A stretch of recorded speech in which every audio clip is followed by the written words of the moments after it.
ब्रह्ममुरारिसुरार्चितलिङ्गं निर्मलभासितशोभितलिङ्गम्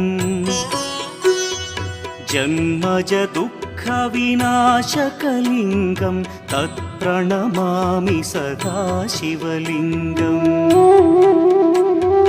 देवमुनिप्रवरार्चितलिङ्गं कामदहन करुणाकरलिङ्गम् रावणदर्पविनाशकलिङ्गं तत्प्रणमामि सदा शिवलिङ्गम्